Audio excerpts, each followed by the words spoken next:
Hello friends, welcome to our YouTube channel PCM new light. और आज हम लेके आए हैं समाकलनों के अनुप्रयोग का लेक्चर नंबर 4, जिसमें कि आज हम लोग समाकलन के अनुप्रयोग से रिलेटेड जो क्वेश्चंस हैं उसको हम लोग सॉल्व करेंगे। तो पहले लेक्चर में हम लोगों ने देखा था कि हम लोगों को कोई वक्र दिया रहे तो हम लोग उससे किस तरह से क्षेत्रफल निकालते हैं, और फिर दूसरे लेक्चर में मैंने उससे रिलेटेड कुछ क्वेश्चन कराए थे। तो हम लोगों का जो थर्ड लेक्चर था जिसमें मैंने दो वक्रों के मध्यवर्ती क्षेत्र का क्षेत्रफल निकालना बताया था और उससे रिलेटेड बहुत सारे क्वेश्चन भी कराए थे। तो आज उसी क्रम में हमें ये लेक्चर और लेके आया हूँ ताकि आप लोग थोड़ा और कॉन्फिडेंस हो सकें क्वेश्चन सॉल्व करने में, और बोर्ड में जाएं तो थोड़ा इजी फील करें किसी भी क्वेश्चन को सॉल्व करने के लिए। तो पहला क्वेश्चन करते हैं। तो पहला क्वेश्चन है, आकृति में ए ओ बी ए प्रथम चतुर्थांश में दीर्घवृत्त 9x² + y² बराबर 36 का एक भाग है। ए ओ बी ए मतलब ए ओ बी ए, जिसमें ओ ए 2 इकाई है। तो इसमें ओ ए है 2 इकाई है, ओ बी है जो 6 इकाई दी गई है। लघुचाप ए बी एवं जीवा ए बी के मध्यवर्ती क्षेत्र का क्षेत्रफल ज्ञात कीजिए। तो हमें ओ ए दिया है, ओ बी दिया है और एक जीवा दी गई है ए बी, और ए बी का ही जो लघुचाप है उसके बीच में और जो दीर्घ मतलब क्या है मध्यवर्ती क्षेत्र का क्षेत्रफल ज्ञात कीजिए। लघुचाप ए बी लघुचाप है और ए बी जीवा में। तो इसके लिए सबसे पहले हम लोग देखेंगे कि हम लोगों का कौन सा जो क्षेत्र है जो कि लघुचाप और जीवा के द्वारा घेरा जा रहा है, तथा जो मध्यवर्ती क्षेत्र है सबसे पहले तो हम उसी को देखेंगे। उसके बाद हम लोग देखेंगे कि जिस अंतराल में x बराबर ए से बी के मतलब ए से बी के बीच में, मतलब जो ए की जो वैल्यू है और बी की वैल्यू है उसके बीच में हम लोग देखेंगे कि हमारा ऊपर वक्र कौन सा है या नीचे वक्र कौन सा है। तो उसी हिसाब से हम लोग आगे क्वेश्चन हल करेंगे। तो क्वेश्चन के हिसाब से चलते हैं जिसमें दिया गया है, जिसमें ओ ए 2 इकाई है। तो ओ ए हमको कितना दिया गया है 2 इकाई। तो यहाँ से ओ ए की 2 इकाई है तो ये बिंदु हमारा हो जाएगा 2,0, क्योंकि एक्स अक्ष पे ही है, एक्स अक्ष है, ये वाई अक्ष है। तो एक्स अक्ष पे ए बिंदु पर है तो ये हमारा कितना हो जाएगा 2,0। और ओ भी हमें कितना दिया गया है 6, तो ओ भी 6 है, ये वाई अक्ष पे है तो ये हो जाएगा हमारा 0,6। तो हमारे पास दो बिंदु आ गए, ए बराबर इतना, बी बराबर इतना, और हमको दीर्घवृत्त दिया गया है 9x² + y² बराबर 36। तो ये जो हम लोगों का दीर्घवृत्त है इसका समीकरण है 9x² + y² बराबर 36। अब हमारे पास एरिया हमें कौन सा निकालना है, क्षेत्रफल लघुचाप ए बी एवं जीवा ए बी। तो लघुचाप ए बी एवं जीवा ए बी के मध्यवर्ती क्षेत्र का क्षेत्रफल ज्ञात करना है। तो हमारा लघुचाप ए से बी तक क्या है, ये वाला हिस्सा, ये हो जाएगा हमारा लघुचाप। और जीवा कौन सी है ए बी, ये वाली। तो लघुचाप और ए बी हमको मिल गया है। तो इन दोनों के बीच का जो क्षेत्रफल है वो कौन सा होगा, ये वाला क्षेत्रफल होगा, ऑब्वियस है।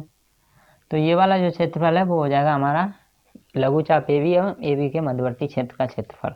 अब यही हमको निकालना है। तो निकालने के लिए मैंने बताया था अगर कोई अंतराल दिया गया है उसका अगर हम लोगों ने आलेख खींच लिया है या ग्राफ ड्रॉ कर लिया है तो उसमें हम लोग सबसे पहले देखेंगे कि ऊपर कौन सा वक्र आ रहा है तथा उसके नीचे कौन सा वक्र आ रहा है। तो हम लोग क्या करेंगे कि ऊपर वाले वक्र में से नीचे वाले वक्र को घटा देंगे।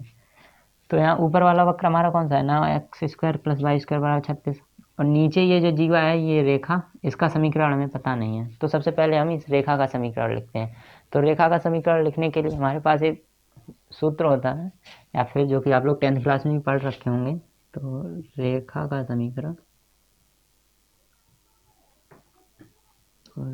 समीकरण होता है, जैसे हमको दो बिंदु दिए रहे, एक मान लो x1, y1 और एक दिया रहे हमको x2, y2। इन दो बिंदुओं से होकर जाने वाली रेखा की हमें समीकरण ज्ञात करना है। तो उसके लिए हम लोग क्या करते थे कि y - y1 बराबर y2 - y1 upon x2 - x1 और ब्रैकेट में x - x1। ये हमारा एक फार्मूला है जिससे कि हम लोग दो बिंदु अगर हमको दिए रहेंगे तो हम उन दोनों बिंदुओं के बीच से होकर जाने वाली रेखा का हम लोग समीकरण ज्ञात कर लेंगे। तो इसी वाले फार्मूला का यूज करके हम लोग ए बी जो जीवा है इसका ही हम लोग समीकरण निकालेंगे। तो ए बी का समीकरण निकालने के लिए क्या करेंगे कि समीकरण ए बी। तो सबसे पहले हम लोग क्या करेंगे कि x1 y1 मानेंगे। तो मैं मान रहा हूँ ये x2 y2 है यहाँ, और यहाँ x1 y1। कहीं पर भी कुछ भी मान लो, रेखा का समीकरण सेम ही आता है। तो यहाँ इस वाले सूत्र में हम रखेंगे y माइनस y1 हमारा यहाँ से क्या हो जाएगा 0 बराबर, यहाँ y2 हमारा क्या हो गया 6, तो 6 माइनस 0 अपॉन x2, यहाँ हमारा x2 कितना हो जाएगा 0 माइनस, यहाँ x1 हमारा कितना है 2 ब्रैकेट x माइनस x1 कितना हो गया था हमारा 2। इसको अगर हम लोग हल करेंगे तो हमारे पास आएगा 6 अपॉन माइनस 2 x माइनस 2, यहाँ से हमारे पास आ जाता है y बराबर माइनस के 3x, ये माइनस का 3 है, इसको अंदर मल्टीप्लाई कर दिया है, तो माइनस के 3x प्लस 6। तो यहाँ से हमारी रेखा का समीकरण आ गया 3x प्लस y माइनस 6 बराबर 0। ये 6 को भी इधर ले आए, तो ये हमारा क्या हो गया, ये जो रेखा है हमारी इस वाली रेखा का समीकरण। तो इस वाली रेखा का समीकरण हो गया हमारा 3x प्लस y माइनस 6 बराबर 0। तो हमारे पास fx आ गया। अब इसको हम लोग थोड़ा सा सॉल्व करते हैं। जैसे हमको दिया है कितना, यहाँ हमारा कितना दिया है 9x square plus y square बराबर 36। हमें पता है कि जब हम लोग fx माइनस gx करके समाकलन करते हैं तो उसके लिए हमको किसी एक के टर्म में चाहिए होता है, या तो पूरा y के ही टर्म में हो या x के ही टर्म में हो। अब हमें x अक्ष से ऊपर का निकालना है, मतलब x अक्ष से ऊपर का समाकलन निकालना है। तो उसके लिए हम लोग क्या करेंगे, सबसे पहले y के लिए x के में लिख लेंगे। तो इसको लिखते हैं, तो इसको हम लोग कैसे लिख लेंगे कि सबसे पहले 36 से डिवाइड कर देते हैं। तो यहाँ से 36 से डिवाइड करेंगे तो हो जाएगा x square upon 9x square upon 36 plus, नहीं डिवाइड नहीं, यहाँ हम लोग क्या करेंगे कि हम सबसे पहले y बराबर निकालेंगे। तो यहाँ से हमारे पास आ जाएगा y स्क्वायर बराबर 36 माइनस 9x स्क्वायर, तो y स्क्वायर बराबर, यहाँ से 9 कॉमन लिया तो 9 यहाँ से आएंगे, तो यहाँ हो जाएगा 4 माइनस एक्स स्क्वायर, और यहाँ अंडर रूट जाएगा, तो यहाँ से हमारा आ गया y बराबर under root 9 4 minus X square. ठीक है, यहाँ हमारा कितना आ गया 3x प्लस वाई, और इसको भी अगर हम लोग y के टर्म में लिख लें तो यही आ जाएगा हमारा y बराबर माइनस का 3x प्लस 6। ठीक है, तो यहाँ भी अगर हम लोग लिखेंगे तो y बराबर हो जाएगा हमारा माइनस का 3x प्लस 6। मान लो ये हो गया हमारा gx। इसको हमने क्या लिखा है, y बराबर under root 9 4 minus X square, ये हो गया हमारा fx। अब हमको fx मिल गया, gx मिल गया, और हमको ये भी पता है कि हमको कहाँ से कहाँ तक के बीच में निकालना है। तो यहाँ से हम लोग को वही पुराना सूत्र याद आता है कि इंटीग्रेशन ए से बी में fx माइनस gx, तो उसका यूज करके हम लोग इस क्वेश्चन को पूरा सॉल्व कर सकते हैं। तो मैं करता हूँ इसको पूरा, आप लोग भी ट्राई कीजिए।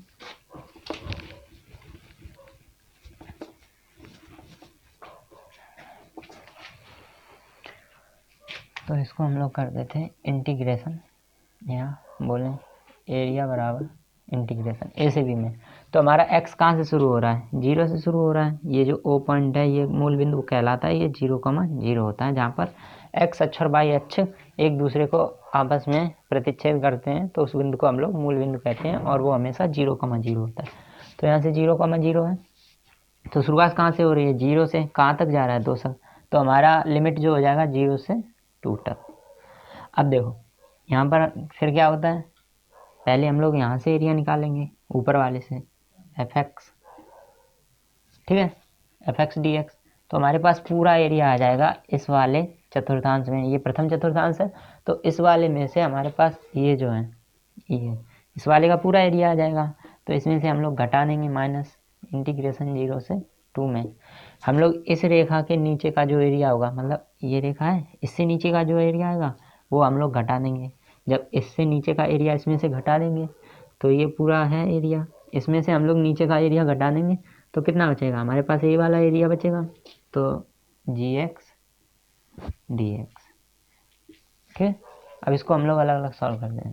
तो यहाँ से हमारा हो जाता है ए बराबर इंटीग्रेशन 0 से 2।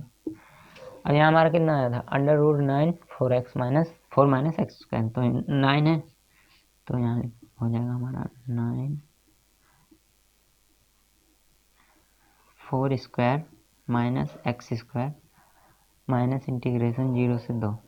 यहाँ जी एक्स हमारा क्या हो गया था, जी एक्स बराबर -3x प्लस 6, तो यहाँ हो जाएगा माइनस का 3x प्लस 6 dx। अब दोनों को हम लोग अलग अलग इंटीग्रेट कर लेंगे और वहाँ से हम लोगों को आंसर मिल जाएगा। और यहाँ अगर देखें तो ये हो जाता है हमारा a बराबर √9 है, ये बाहर आ जाएगा, √9 अगर अंडर रूट हटाएंगे तो 3 हो जाएगा, तो ये हो जाएगा हमारा 3 इंटीग्रेशन 0 से 2 √4 को हम लोग क्या लिख लेंगे, 2 square minus X square minus integration 0 से 2। अब इसको हम लोग इंटीग्रेट कर लेंगे, माइनस का 3 है, इसको मान लो हम लोग माइनस से मल्टीप्लाई कर रहे हैं तो ये प्लस का हो जाएगा, प्लस का 3x, इसके माइनस आएगा तो ये हो जाएगा माइनस का 6। 3x का इंटीग्रेशन करेंगे तो ये 3 बाहर आ जाएगा, 3x है, इसमें हमने 3 को बाहर ले लिया है। ठीक है, x dx, 3 को बाहर नहीं, 3 को कॉमन ले लेते हैं। ठीक है, तो यहाँ से हमने क्या किया, यहाँ से हमने 3 को कॉमन लिया, माइनस से अंदर मल्टीप्लाई कर दिया, तो माइनस से अंदर मल्टीप्लाई हुआ तो यहाँ माइनस का 3x था, ये प्लस हो गया, यहाँ प्लस का 6x था, ये माइनस हो गया, 3 है, 3 6 3।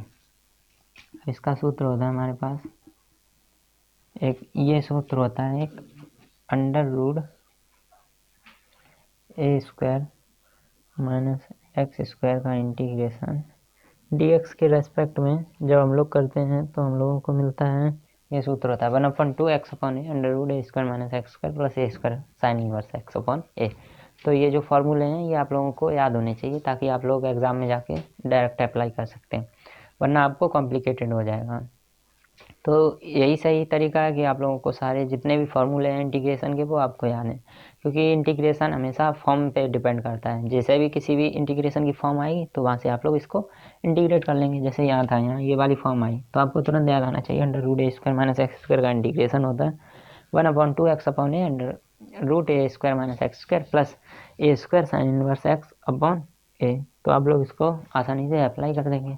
तो यहाँ से जब हम लोग इसको रखेंगे तो यहाँ से हमारा क्या हो जाएगा, 1/2 ब्रैकेट x/a, x की जगह क्या है हमारा x, a की जगह कितना है 2, फिर क्या है √a² minus X square, √a², तो यही रहेगा 4 minus X square plus a² sine inverse, a की जगह कितना है 2, 2 की कितना हो जाएगा 4, a² करेंगे साइन इनवर्स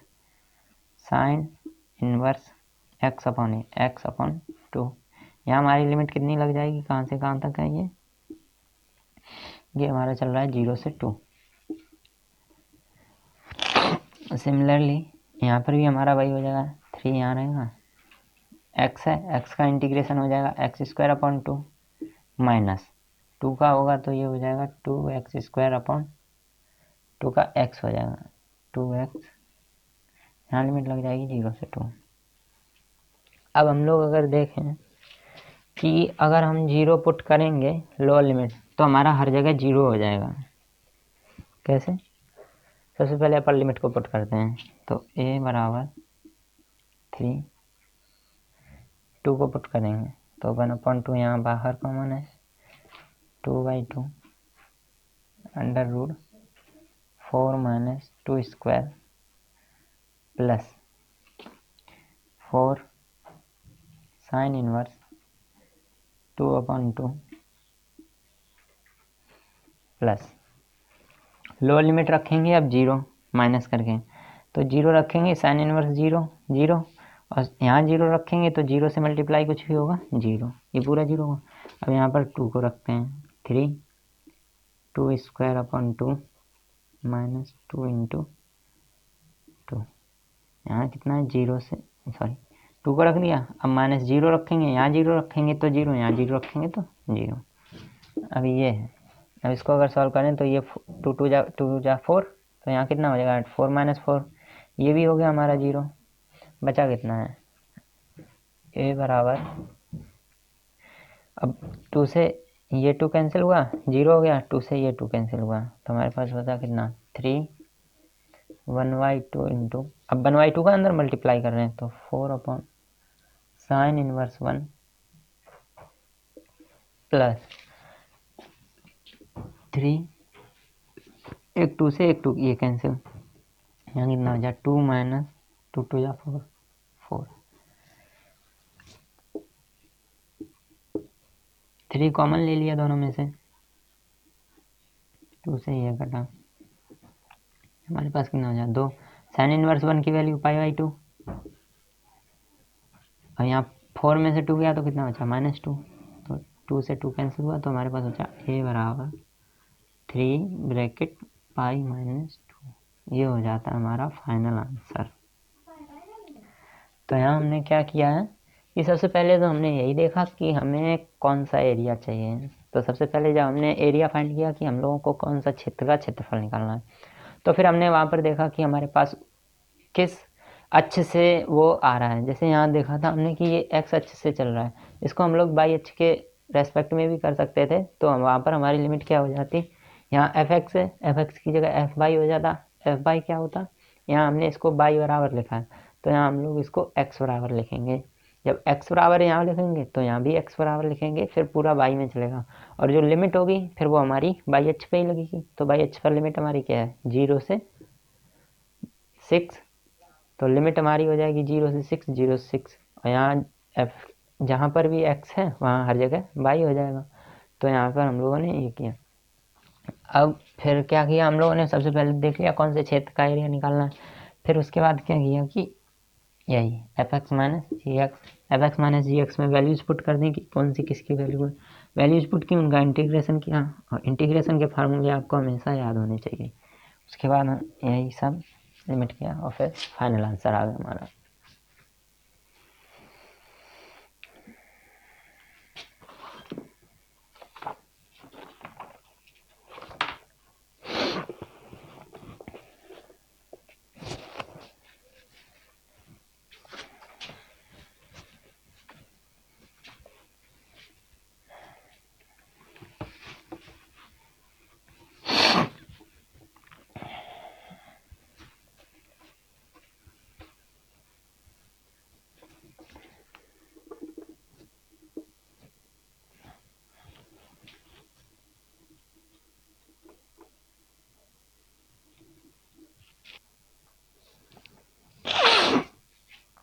क्वेश्चन है वक्रों y बराबर एक्स स्क्वायर प्लस 2, y बराबर एक्स, एक्स बराबर 0 एवं एक्स बराबर 3 से घिरे क्षेत्र का क्षेत्रफल ज्ञात कीजिए।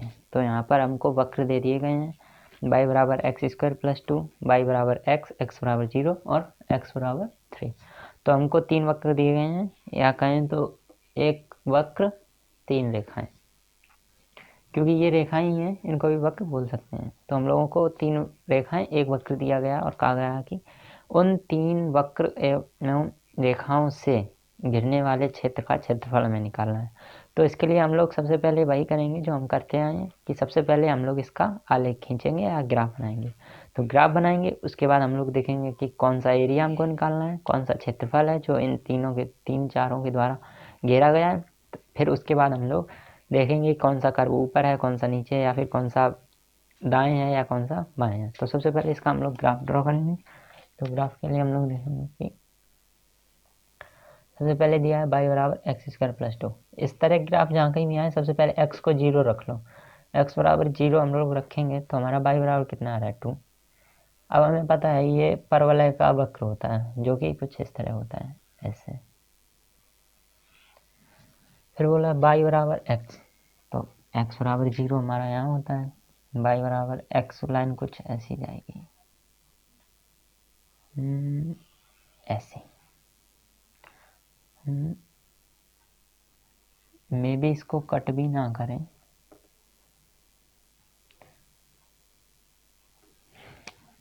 तो सबसे पहले हम इनको ड्रा करते हैं। एक्स बराबर 0, यही लाइन हो गई एक्स बराबर 0। एक्स बराबर 3, मान लो यहाँ कहीं 3 है, तो एक्स बराबर 3 ये लाइन हो गई। एक्स बराबर 0 पर वाई बराबर 0 और एक्स बराबर 3 पर वाई बराबर 3 और एक्स बराबर 3 पर ये कितना आ रहा है, 3 3 9 10 11, ये 11 आएगा मान लो यहाँ कहीं, ठीक है। और ये कितना आएगा, एक्स बराबर 0 11, तो लाइन कुछ ऐसी। सबसे पहले देखते हैं हम ये दोनों एक दूसरे को कहाँ पर ये आपस में एक दूसरे को काट रहे हैं। तो सबसे पहले हम इन दोनों को हल करेंगे, क्योंकि जब तक हमें बिंदु पता नहीं होगा कि ये दोनों कहाँ एक दूसरे को प्रतिच्छेद कर रहे हैं, तब तक हम अंदाज नहीं लगा सकते कि कहाँ से कहाँ तक का एरिया ये लोग कवर करेंगे। जैसे मान लो हमने इसको यहाँ कट कर दिया और सपोज दैट इसको यहाँ कट करना होता तो एक ये एरिया आ जाएगा, एक इधर से भी एरिया आ जाएगा। तो सबसे पहले उसके लिए हमको बिंदु को ढूंढना होगा कि कौन सा ऐसा बिंदु है जहाँ पर ये एक दूसरे को प्रतिच्छेद कर रहे हैं। तो सबसे पहले इन दोनों वक्र को हल करेंगे। कौन कौन से वक्र, y बराबर एक्स स्क्वायर प्लस 2, ये हो गया हमारा वाई एच, ये हो गया एक्स एच, और यहाँ हो जाएगा y बराबर x। तो हम क्या करेंगे, y बराबर x की जो वैल्यू है, y बराबर x बराबर y को यहाँ पुट करेंगे, क्योंकि हमें y को निकालना है कि y अक्ष पर ये लोग कहाँ एक दूसरे को प्रतिच्छेद करेंगे। तो y की वैल्यू हम लोग यहाँ से पुट कर देंगे। तो y बराबर कितना है, x बराबर कितना है y, तो y बराबर Y square plus 2 Y square minus Y plus 2 बराबर 0। अब हम लोग देखेंगे कि इसका कोई हल है। तो इसके हल देखने के लिए हम लोग क्या करते हैं, सबसे पहले इसका डी चेक करते हैं। तो डी बराबर होता है बी स्क्वायर माइनस 4ac। तो डी हमारा कितना आ रहा है, यहाँ से बी की वैल्यू कितनी है 1 स्क्वायर माइनस 4, ए की जगह कितना है 1, सी की जगह कितना है 2, तो ये हमारा कितना हो गया डी बराबर 1 माइनस 4 दूनी 8। ये डी हमारा निगेटिव आ गया, -7 लेस देन 0, मतलब नो सोल्यूशन, मतलब इनका कोई हल नहीं है। यदि इन दोनों का कोई हल नहीं है, इसका साफ साफ मतलब है कि ये दोनों एक दूसरे को कहीं भी प्रतिच्छेद नहीं करेंगे। ये एक दूसरे को प्रतिच्छेद नहीं करेंगी तो मतलब ये है कि ये एक दूसरे से दूर होके जाएंगी। तो इतना तो हमको कंफर्म हो गया कि अब ये एक दूसरे को प्रतिच्छेद नहीं करने वाली हैं। तो प्रतिच्छेद नहीं करेंगी फिर क्या होगा, तो हम लोग देखेंगे y बराबर x बराबर 3 पर हमें देखना है, क्योंकि हमें 0 से 3 तक लेना है। यहाँ पर दिया है x बराबर 0 एवं x बराबर 3। x बराबर 0 की लाइन ये खींच ली हमने, ये हमारी हो गई x बराबर 0 की लाइन, या यहाँ हो गया 0,0 मिलून, और ये हमारी x बराबर 3 की लाइन है, x बराबर 3, ये बिंदु हो गया हमारा 3,0। हमें इन दोनों के बीच पे ही अब देखते हैं हम लोग x बराबर 3 पर y कितना है, तो y बराबर कितना 3 है, और ये y कितना है x बराबर 3 पर, ये भाई x बराबर 3 पर है 3 स्क्वायर प्लस 2 11। तो मतलब ये बिंदु है, ये हो जाएगा कितना 3,11, क्योंकि x बराबर 3 पर y बराबर कितना आया 11। तो x बराबर 3 पर हमारा यहाँ y बराबर कितना आ गया 11, और x बराबर 3 पर y बराबर कितना आया 3। तो ये कहीं यहाँ कट करेगी ऐसे, ये 3,3 ये बिंदु हो जाएगा, और ये 0, तो इतना हमारे पास आ गया। अब हम लोग क्वेश्चन को फिर से पढ़ते हैं और समझने की कोशिश करते हैं कि हमको कौन सा क्षेत्रफल निकालना। तो यहाँ से हम लोग जब देख रहे हैं तो हम पा रहे हैं कि y बराबर एक्स स्क्वायर प्लस 2। तो y बराबर एक्स स्क्वायर प्लस 2 को जब हम लोग देखते हैं तो ये वाला वक्र हमारा कौन सा है, ये वाला, ठीक है। तो y बराबर एक्स स्क्वायर का कर्व हमें मिल गया। अब हमें कौन सा करना है, y बराबर एक्स, तो y बराबर एक्स बराबर हमारे ये कर्व हो गया। तो 2 हमने ढूंढ लिए। अब इसके बाद तीसरा और चौथा, x बराबर 0, x बराबर 0 हमारी ये लाइन है इस तरह, और x बराबर 3 हमारी ये लाइन है। तो हम लोग देख रहे होंगे इन चारों से घिरा हुआ सिर्फ यही क्षेत्रफल है जो कि हमें निकालना है, ये वाला जो क्षेत्रफल है। तो हमें सिर्फ यही वाला क्षेत्रफल निकालना है। तो अब हमें पता लग गया कि हमको कौन सा क्षेत्रफल निकालना है। तो अब बचा क्या है, बस अब बचा है कि हम लोग देखेंगे कि कहाँ से निकालना है, कितना निकालना है। वक्र देखेंगे ऊपर कौन सा है या नीचे कौन सा है। तो यहाँ पर हम लोग देखते हैं कि हमको एक्स अक्ष से निकालना है। एक्स अक्ष से हमारे पास लिमिट भी है, कहाँ से कहाँ तक, 0 से 3 के बीच में। अगर हमसे कहा जाए बाई के अक्ष में तो हम लोग बाई अक्ष में देखेंगे कहाँ से कहाँ तक। अगर बाई अक्ष में जाएंगे तो हमारी लिमिट आ रही है 0 से 11 तक लिमिट आ रही है, और अगर एक्स अक्ष में देख रहे हैं तो हमारी लिमिट आ रही है 0 से 3। तो ये ईजी पड़ेगा। तो मान लो इसकी अब कोई ज़रूरत नहीं है, ये वाली रेखा है, इसकी इक्वेशन है हमारी y बराबर x, और ये वाला जो कर्व है इसका समीकरण है y बराबर एक्स स्क्वायर प्लस 2। तो अब हम लोग क्या कर सकते हैं, अब हम लोग वही करेंगे जो करते आए हैं, कि हम लोग देखेंगे पहले कौन सा, इससे अगर हम लोग एरिया निकालते हैं क्षेत्रफल तो हमारे पास पूरा एरिया आ रहा है पूरा। हमें कौन सा चाहिए, ये वाला। तो हमें क्या करना होगा, ये वाला एरिया यहाँ इसमें से माइनस करना होगा या हमको घटाना होगा। तो घटाने के लिए हम लोग इसका भी एरिया निकालेंगे। तो इसका जो क्षेत्रफल निकालने के लिए हम लोगों को ये जो रेखा का समीकरण दिया है उसका इस्तेमाल करके हम लोग नीचे वाले एरिया का क्षेत्रफल निकाल लेंगे, उसको निकाल के घटा देंगे। तो यहाँ से हम लोग लिखेंगे ए बराबर इंटीग्रेशन, मान लो ये हो गया हमारा एफ एक्स, ये हो गई हमारी जी एक्स बराबर एक्स। तो ए बराबर एफ एक्स। अब एफ एक्स हमारा कहाँ से कहाँ तक है, एफ एक्स डी एक्स। अब एफ एक्स डी एक्स हमारा सीधा सीधा दिया गया है कहाँ से, 0 से 3 के बीच में। तो यहाँ से हमारी एक्स की लिमिट हो जाएगी 0 से 3। अब हमें कौन सा निकालना है, बाई। तो बाई के लिए हम लोग क्या करेंगे, सॉरी बाई नहीं, ये वाला है क्षेत्रफल। तो यहाँ बाई बराबर कितना दिया गया है, एक्स। तो इसको हमने माना है जी एक्स। तो 0 से 3 जी एक्स डी एक्स। इसको घटाना है ना कि ऐड करना है, क्योंकि ये वाला तो हम लोग निकाल लेंगे ऊपर वाले से, इसको निकाल लेंगे, या जो नीचे वाला जो रेखा दिया तो ऊपर वाले से हमको पूरा एरिया मिल जाएगा, और नीचे वाला जो है वो रेखा y बराबर एक्स, इससे हमें नीचे वाले का क्षेत्रफल मिल जाएगा। तो ऊपर वाले से जितना भी टोटल जो क्षेत्रफल आ रहा है उसमें से हम लोग इसका क्षेत्रफल घटा देंगे। अब हम लोग यहाँ पर वैल्यूज़ को पुट कर देते हैं जो दी गई हैं। तो यहाँ अगर हम लोग वैल्यूज़ को पुट करेंगे, इंटीग्रेशन 0 से 3 y बराबर x square plus 2 D x minus integration कहाँ से कहाँ तक, जी बराबर एक्स 0 से 3 डी एक्स। अब इनको हम लोग इंटीग्रेट करते हैं तो हमको मिलेगा एक्स स्क्वायर का समाकलन करेंगे तो x cube by 3 plus 2x। यहाँ हमारी लिमिट लग जाएगी 0 से 3 माइनस एक्स का हो जाएगा एक्स स्क्वायर अपॉन 2। यहाँ पर भी हमारी लिमिट लग जाएगी 0 से 3। अब इसको हम लोग सॉल्व कर देते हैं, वैल्यू रख देते हैं, 3 रखेंगे तो 3 cube upon 3 plus 2 into 3 minus 0 रखेंगे तो 0 हो जाएगा। लेकिन आप लोग बोर्ड एग्जाम में रख के दिखाना कि 0 रख रहे हैं तो क्या हो रहा है। यहाँ मैं नहीं रख रहा हूँ, स्किप कर रहा हूँ ये। अब यहाँ पर 3 रखते हैं तो यहाँ पर रखेंगे 3 स्क्वायर अपॉन 2। तो यहाँ से 3 से 1 3 कैंसिल, तो यहाँ कितना बचा हमारे पास 3 स्क्वायर प्लस यहाँ 2 3 या 6 माइनस यहाँ हो जाएगा हमारा 3 3 9/2। यहाँ हो जाएगा हमारा 9 और 6, 3 3 9 और 6 15 माइनस 9/2। इसको सॉल्व करेंगे तो हमारे पास आएगा 21/2। तो एरिया हमारा हो जाता है 20/2 स्क्वायर यूनिट, या स्क्वायर यूनिट ना बोल के हम लोग लिख सकते हैं वर्ग इकाई। मतलब जो भी इसकी इकाई दी गई हो, मीटर सेंटीमीटर डेसीमीटर जो कुछ भी हो। तो यहाँ पर हमने सबसे पहले क्या किया था, सबसे पहले तो हमने आलेख बनाया था कि सबसे पहले तो हमको खुद ही पता चले कि कौन सा हम लोगों को क्षेत्रफल निकालना है। उसके बाद हम लोगों ने क्या किया, आलेख के बाद हम लोगों ने एनालाइज किया कि हम लोग इसको किस तरह से निकाल सकते हैं।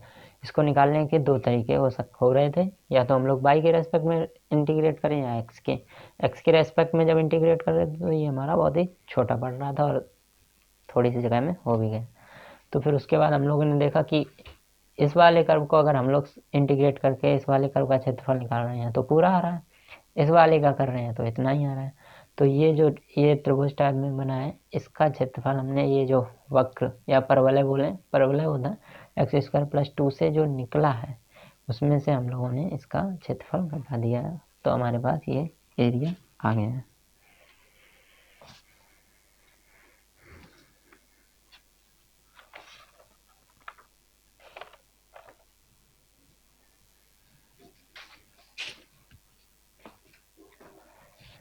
आज के लिए इतना ही। आशा करते हैं कि ये जो 2 क्वेश्चन मैंने कराए हैं डिटेल एनालिसिस करके, जिससे कि आप लोगों का कॉन्सेप्ट थोड़ा और बूस्टअप हुआ होगा। तो अब हम शुरू करेंगे अवकल समीकरण, जिसमें कि हम लोगों के अवकल समीकरण होंगे उनसे हम लोग फलन को निकालना सीखेंगे कि हम लोग फलन को किस तरह से निकाल सकते हैं। तब तक के लिए क्वेश्चंस को ट्राई करिए, जुड़े रहिए हमारे यूट्यूब चैनल के साथ PCM Knowledge। चैनल को सब्सक्राइब करें और बेल आइकन को प्रेस करें ताकि हम आप लोगों को आने वाले वीडियोज़ के नोटिफिकेशन मिलते रहें। Thank you.